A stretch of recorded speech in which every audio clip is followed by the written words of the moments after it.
Comey is going to be grilled today in front of the Senate committee. Look, what the president asked for was loyalty to the country and loyalty to make sure that the American people have the justice system that they want. James Comey's advanced testimony backing the president's claims he was never under investigation. A terror attack outside the U.S. Embassy in Ukraine. While you were sleeping, an attacker throwing an explosive device over the compound's fence in Kiev. And yes, it's time finally to put America first, and that's what I've been doing, if you haven't noticed. The president was exactly on track, talking about infrastructure. The birthday boy and Vice President of the United States is now on Air Force News.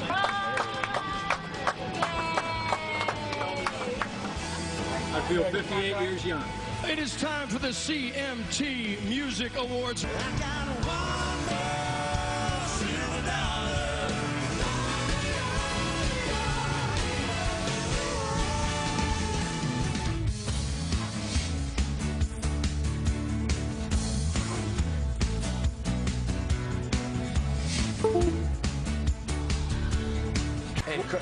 And you don't like... I love Carrie Underwood. Oh, I mean, my gosh, she is... Sure. Her voice is fantastic. unbelievable. You know the thing, sometimes these guys, when they sing live, it doesn't sound anything like the record. Right. It sounds exactly like it. Well, they act like they're having fun, too. Right. I mean, they've been doing it a long time. So you believe they like each other? I do believe it. Fantastic. Yeah. Okay. They support one another. That's right. Speaking of support, thank you very much, folks. I know the word is in the news a lot today. Loyalty. Thanks for your loyalty to Fox and Friends. Yes, right. Do not Making us change #1 that channel. Right, and I ask for your honesty. Loyalty, honesty.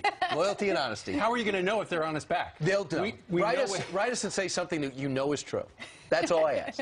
All right, well, we know that Jillian is standing over there, and she has some headlines for us. Good morning. Good morning, and I will give you the truth, Brian, That's all I okay? ask. No need to question anything here. Good morning, though. We do have some serious news that we want to get to. We begin with a terror attack outside the U.S. Embassy in Ukraine. While you were sleeping, an attacker throwing an explosive device over the compound's fence in Kiev. You can see police investigating burned grass. That's where the blast went off. No one was hurt. The suspect's not caught. We will bring you more information as soon as we get it. Tensions nearing a boiling point with North Korea as the rogue nation launches 4 new test missiles. U.S. officials say these rockets do not pose a threat to Americans. The launch comes a day after South Korea's new president suspended the installment of a U.S. anti-missile system. I think this is the new South Korean regime caving in to Chinese hegemony in the region and realizing that America is no longer the protector it was. This is a big shift. This is North Korea's 4th missile test in a month. It comes less than a week after the UN Security Council imposed new sanctions. All eyes on the markets today as Republican lawmakers are on track to undo Obama-era rules, claiming they've harmed economic growth. The House GOP headed toward a vote this morning to dismantle the Dodd-Frank Act. They argue it makes it harder to get credit and cripples the job market. Banks are for the move, saying it keeps them from lending to small businesses. And an act of kindness is going viral. Someone snapping these pictures of a young woman helping a blind Cubs fan catch a cab after a ball game. Casey Spellman says she simply asked if he needed help and he accepted. A man watching it all unfold was so impressed, he took pictures and posted it online to give her a shout out. And that is certainly the type of thing that we like to see going viral. Absolutely. Nice acts of kindness. It was indeed. All right, Jillian, thank you very much. We are pro-kindness. We absolutely are. Pro-honesty, kindness, and loyalty. Yeah. All right. Did you have to use that word loyalty? Absolutely. Helpful, courteous, kind, obedient, thrifty. Wow. Cheerful, thrifty, brave, clean, and reverent. Thank you very much. A former Boy Scout yourself. Yes. Judge Napolitano's here. Judge, 3 hours from right now, James Comey's going to be in the center square over at the Senate Intel Committee. Yesterday, he released a 7-page, 3,100-word explanation of his interactions with President Trump, who, according to his personal attorney, feels vindicated because Mr. Comey, in his document, said, yes, indeed, 3 times I told Donald Trump he was not under investigation, which Donald Trump said as president, and people poo-pooed it. I know Mark Kasowitz well, and I respect him, and he is a great lawyer. But I disagree that this is a total vindication. I think the way this is worded, there's something in there for everybody. There's enough in there for Republicans to attack former Director Comey and defend the president. There's enough in there for Democrats to defend former Director Comey and attack the president. And there's a lot of parsing of words. What was the president not being investigated for? Over the incident in Russia or over the connection between the campaign and the Russians? I would assume it's the collusion. However, do you have a fundamental problem, or do you think it's ripe for the Democratic picking for him to say, I'd like your loyalty, when it's been, you could say that he's asked that from everybody he's named in the cabinet? You know, it depends on what he means by loyalty. And again, I don't want to sound like Bill Clinton. It depends on what the meaning of is. But you and I are loyal. We work together. We agree. Right. It doesn't mean we, and when we disagree, we'll talk to each other. I thought that Director Comey's sort of transmogrification, a Kilmeade word, which I just used, right, from loyalty to honest loyalty was very interesting. That's what we have. We are friends. We are loyal to each other. We're loyal to our employer, but we're honest if we have a disagreement or if we discover something that has to be addressed. Judge, how do we know that he was asking him to be loyal when it comes to Mike Flynn? Because they did speak. If you read his testimony, they spoke about leaking. What if he was talking about leaking? I expect you to be loyal and not leak information. That's why we have this interrogation today, which I originally thought was going to be a dud.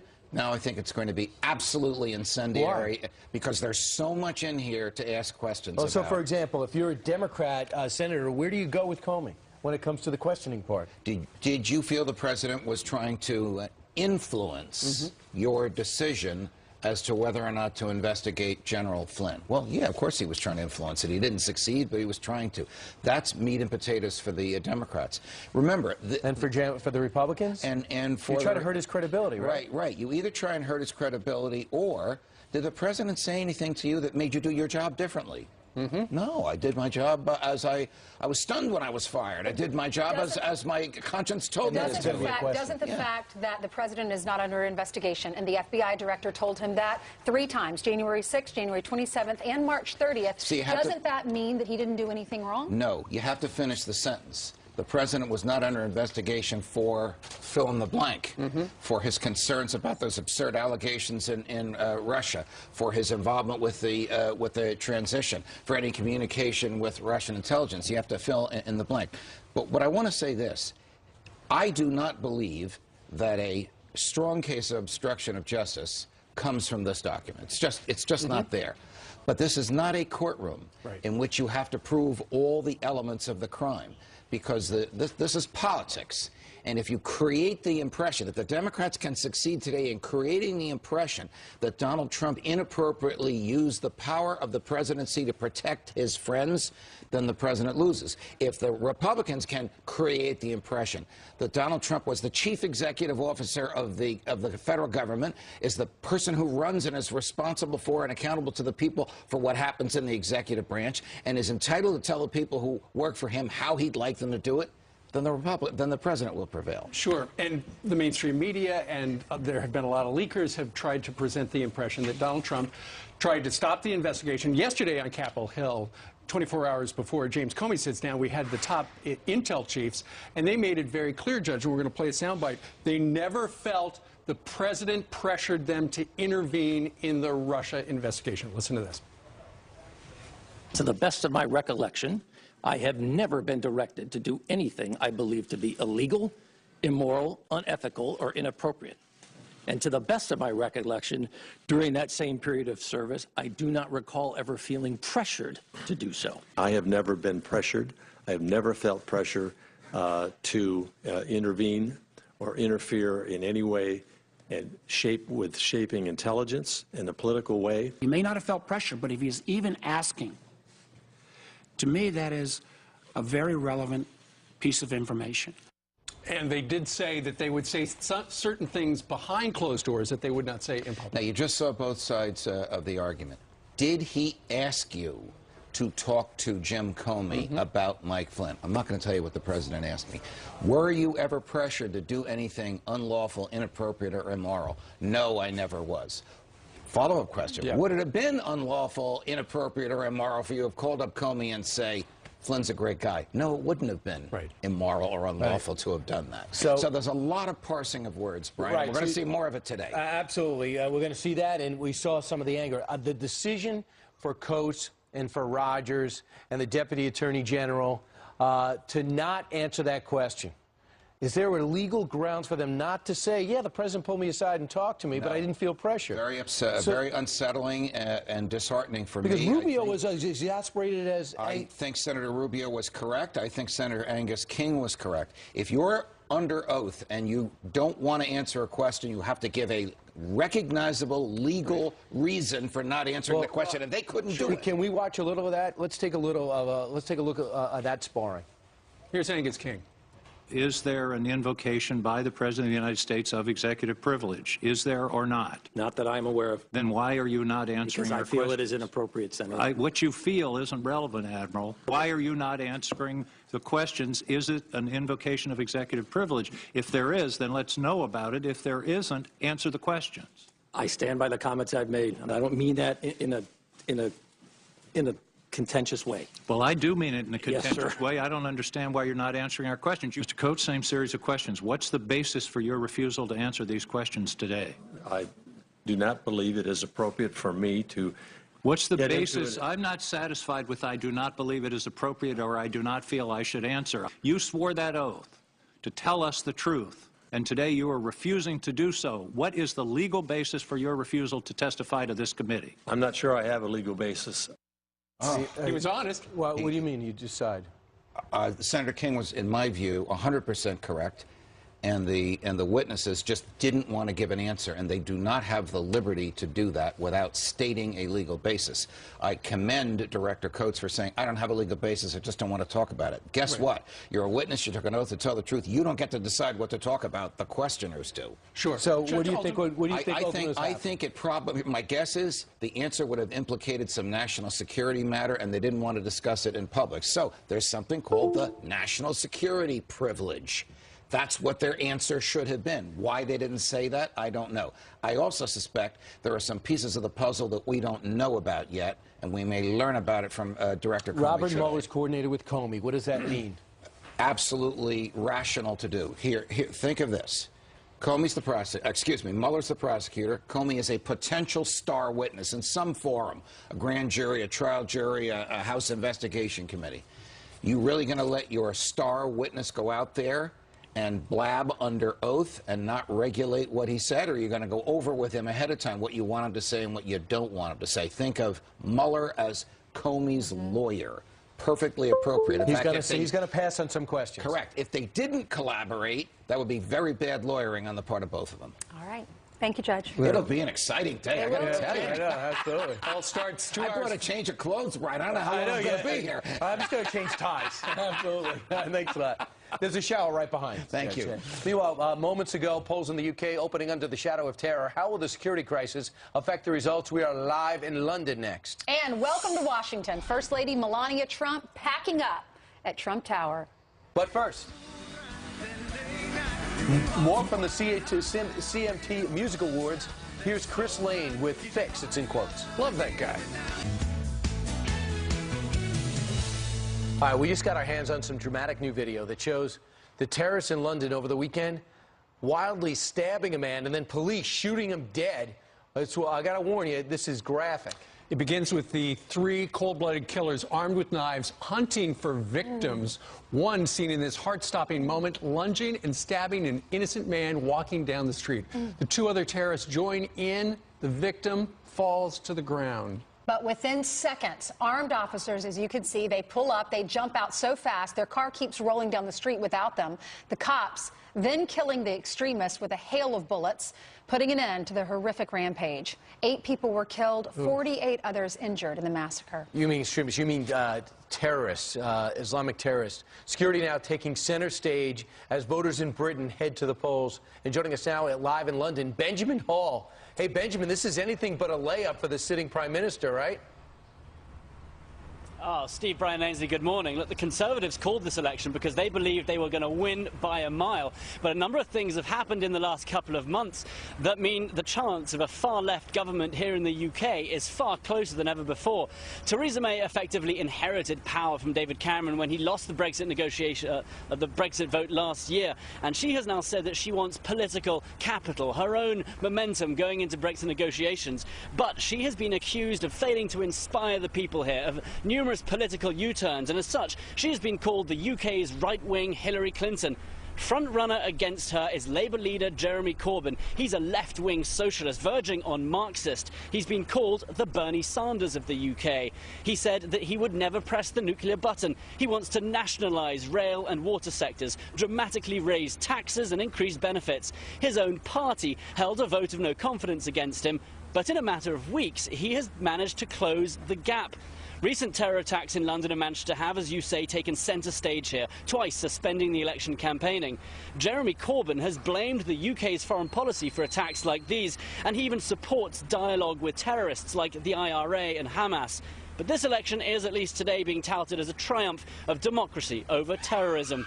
But what does this mean for the relationship between the UK and the US? Well, under May, the relationship would stay very much the same, this strong special relationship. But under Jeremy Corbyn, you can expect a 180 in foreign policy. He has spoken out in no uncertain terms against US foreign policy, in fact, even about the Trump administration. And that would mean a vastly changed partnership with the US in the fight against terrorism, as with other things. And so, while at the moment the polls do suggest Theresa May will still win, it is so much closer than before, and polls have been wrong. Look at Brexit, look at President Trump's own election. So, for today, at least, here in the UK, people really holding their breath. Back to you guys. A lot can happen in a month. All right, Benjamin, thank you very much. Meanwhile, 20 minutes after the top of the hour here in New York City, President Trump giving the Obamacare crisis a face and a name, meeting with the victims of the health care debacle. You're going to meet the couple who just met the president, coming up next. And welcome to Washington. First Lady Melania Trump packing up at Trump Tower. A lot of bubble wrap needed. We're going down south.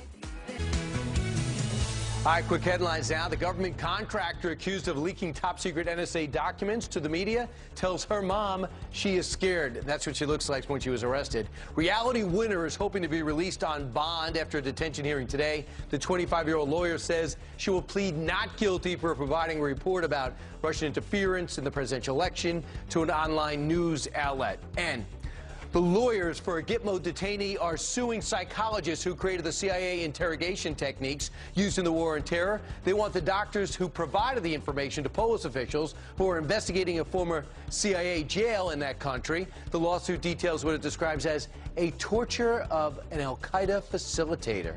Stay tuned. That involves Dr. James Mitchell, one of our guests. Meanwhile, over to you, Ainsley. All right, thank you, Brian. President Trump making a stop in Ohio yesterday to meet with two families facing what he calls the disastrous effects of Obamacare. We want millions of Americans like Ray and Dan to finally have the quality and affordable health care that they deserve. They've been unfairly penalized for too long a period of time. We're working very hard to fix this big problem. Well, our next guest, one of those families that met with the president, Dan Withrow. He is the president of CSS Distribution Group, and his wife, Mindy, the co-founder and CEO of CSS Distribution Group. They're joining us now with their story. Thank you so much for being with us, Mindy and Dan. Thank you. Thanks for having us. It's a pleasure to be here. Well, Dan, we just heard your name mentioned by the president. What was your meeting with the president like yesterday? Oh, it was fantastic. He's extremely genuine, extremely concerned about the country and what's happened with healthcare. Listened to my concerns, and I feel like he is going to get something done. Mindy, what do you think?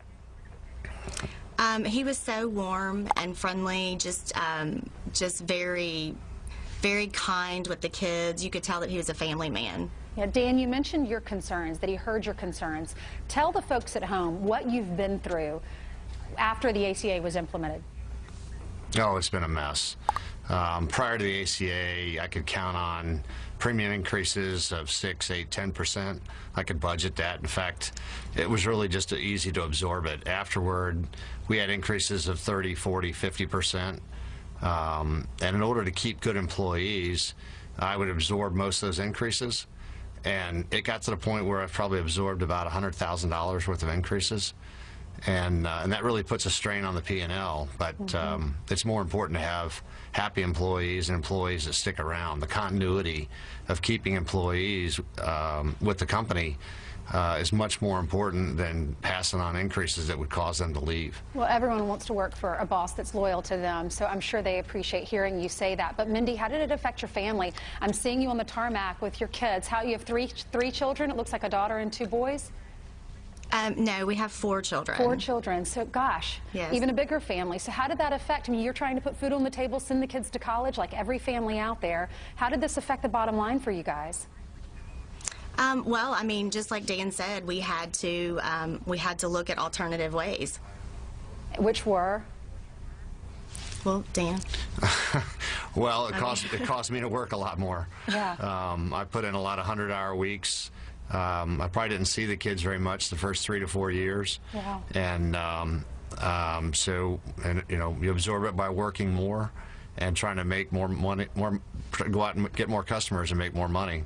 All right, so and absorb those costs. What changes do you want to see implemented going forward with health care? I'd like to see across the board, or across the street, competition. Competition always lowers costs. I'd like to see the Democrats just stop with the obstruction and just finally step up and say it's time to help Americans, because we're suffering. Small business is hurting big time.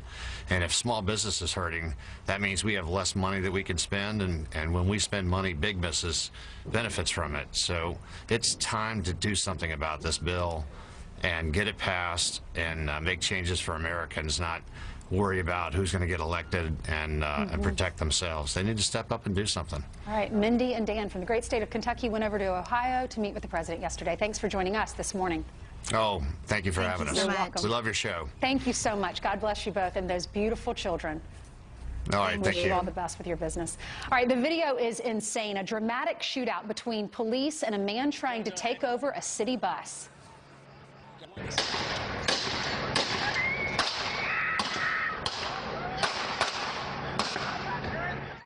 We're going to show you what happens next. And former FBI Director James Comey expected to admit President Trump did not pressure him to end the Russia investigation. But will the mainstream media see it that way? Andrew Wilco is here to react to that next. Come on in, Andrew.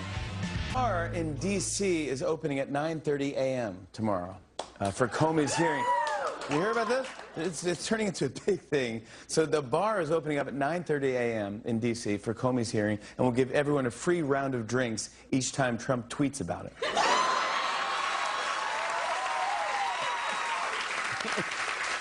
Which means everyone will be blacked out around 9:31 a.m. 1 minute of... 1 minute.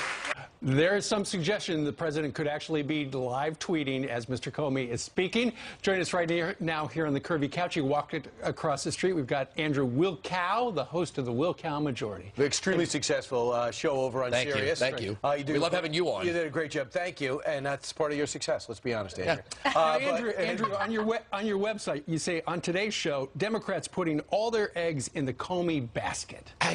They have been searching for that thing, right? That thing that's going to bring down Trump, and it's been going on and on and on since he actually got the nomination, and it's just not there. And I think the Democrat leadership lost control of some of its wackier voices. Is that like why Al we're Green. not hearing Senator Schumer? We're not really seeing Nancy Pelosi. Yesterday she said people need to calm this talk down. The Washington Times had the piece, because she went on The View and said it also, that they know that they kind of threw this out there. They threw the tofu to their wacky, their wacky members, and now they kind of can't pull it back. They know there's nothing there. Absolutely nothing. Certainly not yet. So what are the American people going to think if there's no there? I think some of the other networks are going to continue raising the specter. I think they're going to continue with the polling and saying, well, this many or this percentage of Americans think there's something there. But until there's high crimes and misdemeanors, there's no articles of impeachment to file. They're already talking about it. But you know the problem is we're not even talking about Russian collusion now. We're talking about obstruction.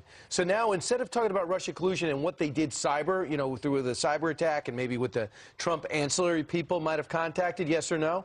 Now we're looking at, well, what was he doing? Why was he talking like this? Why was Comey taking notes? So we're already off on the other fork in the road. Well, first of all, I'd like to see Loretta Lynch's notes from the meeting with Bill Clinton, which that'll be a question, right? And just because he wrote notes, again, no high crimes and misdemeanors.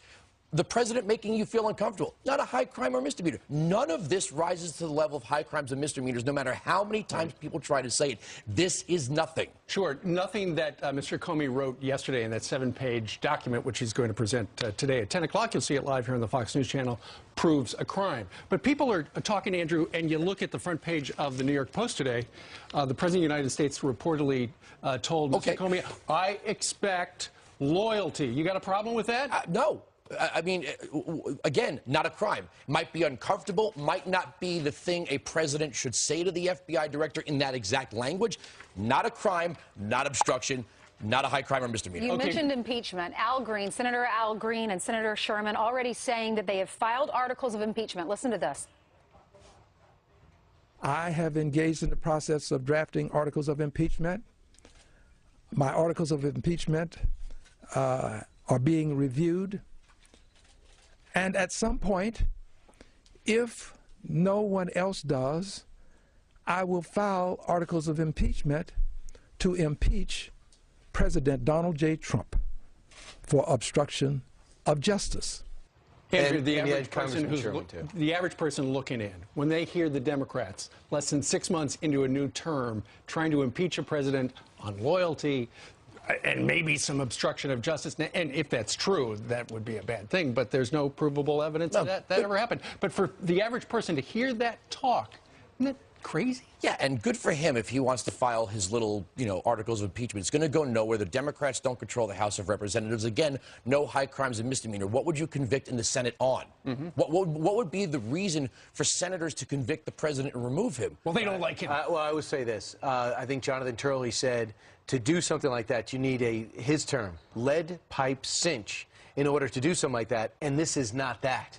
This is Donald Trump acting like Donald Trump. In fact, Chris Christie says, these are the words that Donald Trump uses in New York. This is what the people, they elected an outsider as president. They elected someone who had been, and they didn't elect someone who had been inside government and, quite frankly, hadn't spent a lot of time interacting with government except at a local level. So that's what he does. This is what Donald Trump does. He sees no difference. Well, look, it's obvious that some of these members, again, some of the wackier voices in the Democratic Party are playing to the extreme base that wants more of this. It's one thing if people do it on television or radio as hosts or bloggers or whatever. It's another thing when sitting members. I mean, Republicans didn't even want to use the I word, right? It was the I word under Obama. But now they're throwing this out there. Well, then the president, he had a meeting in the White House with Republican congressional leaders talking about the wall, that he's going to build the border wall. He has his latest idea is to cover it with solar panels, saying that the solar panels, the electricity generated, will pay for the wall.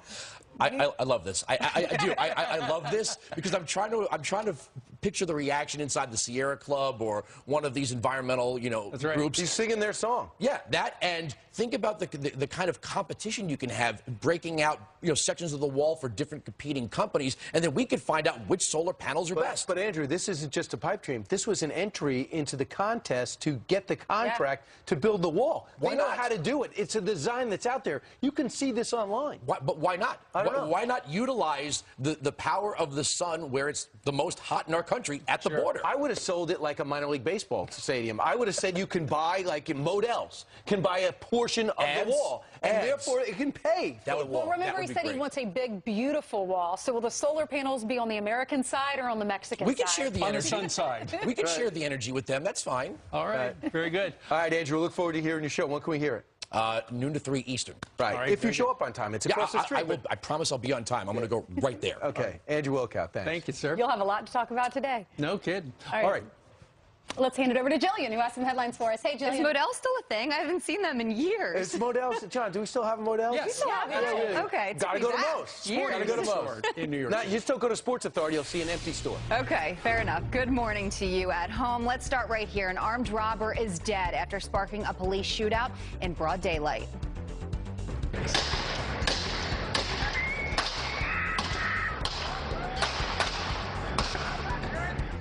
You can see the suspect firing at Baltimore cops who returned fire as bystanders run for cover. This all started when police say he robbed 2 people, then jumped on a public bus to try and get away. Police later pulling the bus over, the man immediately opening fire. A police officer and a bystander were shot. They are in critical condition.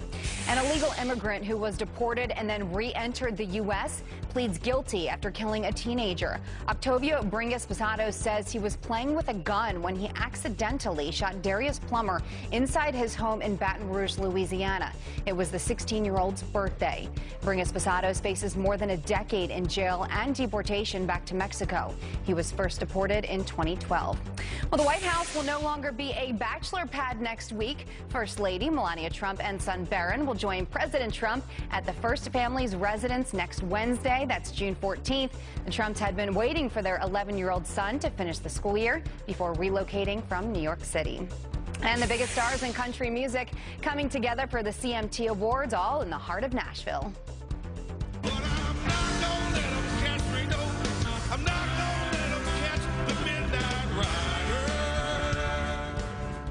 The show kicking off with an all-star tribute to the late Greg Allman. Carrie Underwood taking home 2 honors last night. She now has a total of 17, making her the most celebrated performer in show's history. She's awesome. Keith Urban took home top honors with Video of the Year and 3 other awards. And newcomer Lauren Elena going home with the Breakthrough Video Award. And guys, we're going to get to meet her in just a few weeks. She is joining the Fox & Friends All-American Summer Concert Series on July 7th. How cool is that? We've met her before, haven't we? No, I've never met her. Really? Are you sure? Okay. I don't think so. John, do you think I met her? I don't know. Okay. You may have. We don't know what you do when you leave the couch. You can ask her. Right. Are you responsible for her getting the award? I don't think I can take responsibility, but I kept Florida Georgia Line together. Okay. All right. Thank you. All right. Meanwhile, coming up, what do lawmakers have in store for James Comey when he takes the hot seat later this morning? Senator James Lankford of Oklahoma is going to be asking questions, 7 minutes worth. But first, he's going to talk to us live next. And Bobby Flay is really good at cooking, and he's going to be cooking with friends. He's combining 2 summer favorites ever been done before, barbecue and iced tea. It's all going into one dish. I'm not kidding. Hot cold. I am not kidding. Hot cold. I am not kidding. Hot cold.